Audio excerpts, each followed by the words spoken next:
PC చెల్లెమ్మ తమ్ముళ్ళు జై PC జై పీసీ.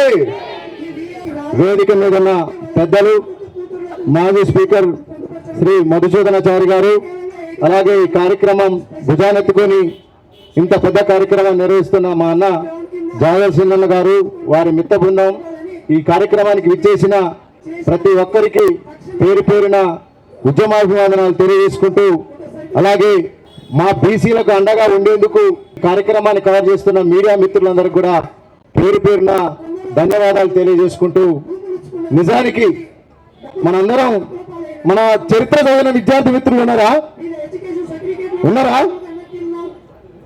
నిజానికి ఒక వ్యవస్థను నిర్వీర్యం చేయాలన్నా, ఒక వ్యవస్థను నాశనం చేయాలన్నా, విద్యా వ్యవస్థను, వైద్యాన్ని నిర్లక్ష్యం చేస్తే చాలు, ఆ వ్యవస్థ దానంతటా అదే నిర్వీర్యం అయిపోద్ది. అలాంటి పరిస్థితి ఇవాళ మన దేశంలో కావచ్చు, రాష్ట్రంలో కావచ్చు, విద్యను నిర్లక్ష్యం చేస్తున్న ఈ ప్రభుత్వాలు వేరే దేశాలతో పోల్చుకున్నప్పుడు కావచ్చు, అభివృద్ధి చెందిన కేరళ లాంటి రాష్ట్రంతో పోల్చుకున్నప్పుడు కావచ్చు, బడ్జెట్లో కనీసం విద్య కోసం కేటాయిస్తున్న కేటాయింపులు చాలా దారుణంగా ఉంటున్నాయి. వాటితో కేటాయించిన కేటాయింపులు కూడా కనీసం ఖర్చు పెట్టే పరిస్థితి ఈ ప్రభుత్వాలకు చిత్తశుద్ధి లేదనేది ఇలా కళ్ళ ముందర కనపడుతున్నది.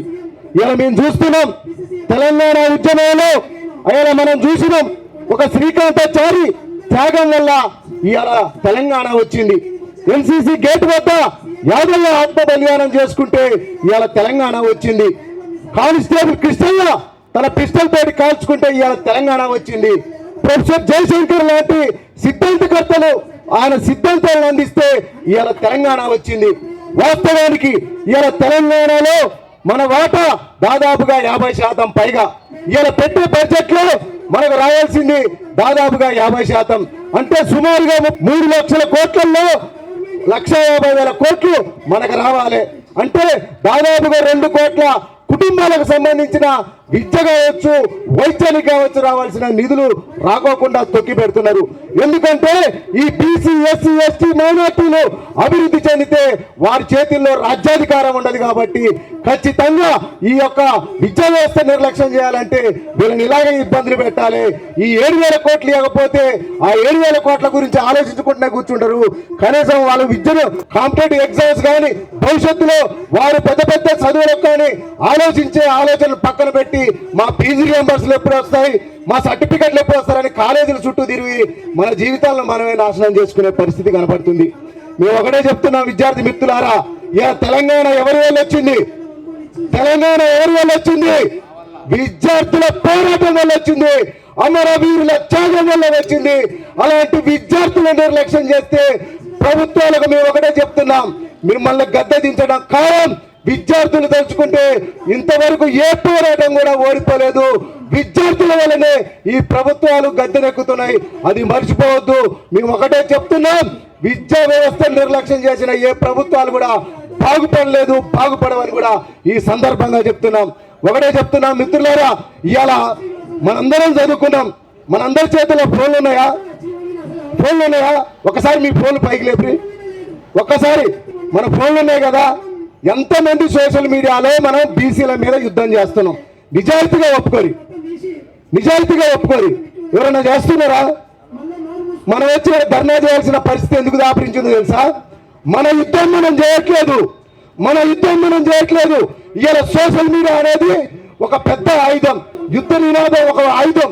అలాంటి ఆయుధాన్ని మనం వాడుకోవట్లేదు.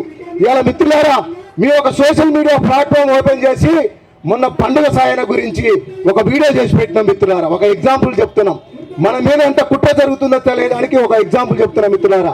ఇలా పండుగ సాయన చరిత్రను నేను అద్భుతంగా తయారు చేసి యూట్యూబ్లో పెడితే ఒక ముదిరాజు బిడ్డ ఏం పెట్టినట్టు కామెంటు, అసలు నువ్వెవరా మా ముదిరాజుల గురించి, నువ్వెట్లా మాట్లాడతావా అని చెప్పి ఆయన కామెంట్ పెట్టిండు.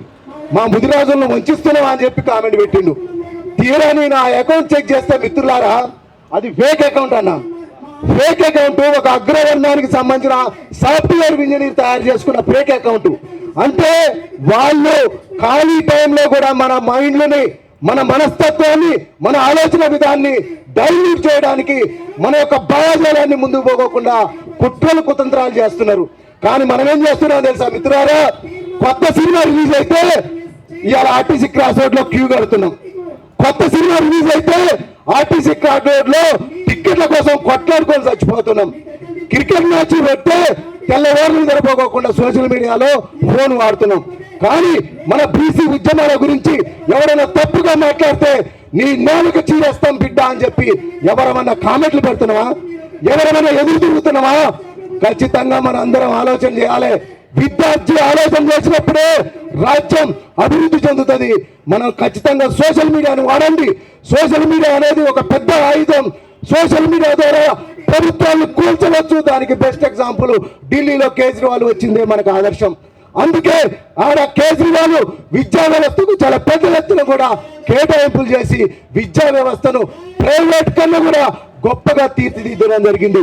కాబట్టి ఒకటే చెప్తున్నా మిత్రులారా, మనం సోషల్ మీడియా ద్వారా మన ఆయుధాన్ని వాడుకొని మనం పెద్ద ఎత్తున పోతే దానికి గొప్ప ఫలితాలు కూడా వస్తాయి.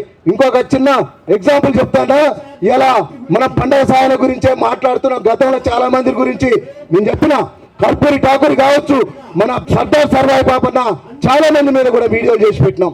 ఇలా పండగ సాయన్న గురించి మాట్లాడితే ఒక పెద్ద మనిషి ఏం కామెంట్ పెట్టిండంటే, నా మీద కాపీరైట్ యాక్ట్ మీద కేసు పెడతా అని చెప్పి కామెంట్ పెట్టిండు. తీరా చూస్తే ఎవరేనంటే ఆయన బెక్కం గుణవర్ధను ఇంకా ఎవరేనట. నేను మాత్రమే మాట్లాడాలి పండగ సాయన గురించి, వేరే వాళ్ళు ఎవ్వరు మాట్లాడొద్దని చెప్పి కామెంట్ పెట్టిండు. అంటే పండగ సాయన వ్యక్తి నీకేమన్నా పేటెంట్ హక్కు ఇచ్చిండా? నువ్వే దానికి ఏమన్నా సృష్టికర్తవా? మా బీసీల కులదైవం, మా బీసీల గురించి మాట్లాడే హక్కు మాకు మాత్రమే ఉంది. మా అన్న చెప్తుంటాడు, మా జాతుల సీనన్న చెప్తుంటాడు, ఎప్పుడు చెప్తుంటాడు స్టేజ్ల మీద, బీసీల కుల వృత్తులు వేరేనా, బీసీల రక్తం ఒక్కటే అని చెప్పి మా జాతుల సీనన్న చెప్తుంటాడు. కాబట్టి మేము ఒకటే చెప్తున్నాం, తెలంగాణ ఉద్యమంలో 100 కేసులు పెట్టించుకున్నాం. ఇప్పుడు ప్రస్తుత ముఖ్యమంత్రి రేవంత్ రెడ్డి గారితో పాటు కేసులు అనుభవిస్తున్న కోర్టు చుట్టూ తిరుగుతున్నా. 26వ తారీఖు మళ్ళా సీఎం గారితో పాటు నేను కూడా కేసులకు అటెండ్ కావాలి. మీ కేసులకు, మీ యొక్క బెదిరింపులకు భయపడే వాళ్ళు తెలంగాణ బిడ్డలు కాదు, ఉస్మానియా బిడ్డలు అంతకన్నా కాదని చెప్పి గుర్తు పెట్టుకోవాలి. మీరు ఫేక్ అకౌంట్లతోటి, మీ ఫేక్ రాతలతోటి మమ్మల్ని బ్లాక్మెయిల్ చేయాలని చూస్తే మీరు ఎంత కిందికి అంత పైకి వేస్తాం. తెలంగాణ ఉద్యమ తరాలు బీసీ ఉద్యమాన్ని నిర్మిస్తాం. ఖచ్చితంగా బీసీలకు రాజ్యాధికారాన్ని తీసుకొస్తామని చెప్పి తెలియజేసుకుంటూ నాకు అవకాశం ఇచ్చిన మిత్రులందరికీ పేరు పేరున ధన్యవాదాలు చెప్పుకుంటూ జై బీసీ, జై బీసీ, సాధిద్దాం పీజీ రియంబర్స్మెంట్లను.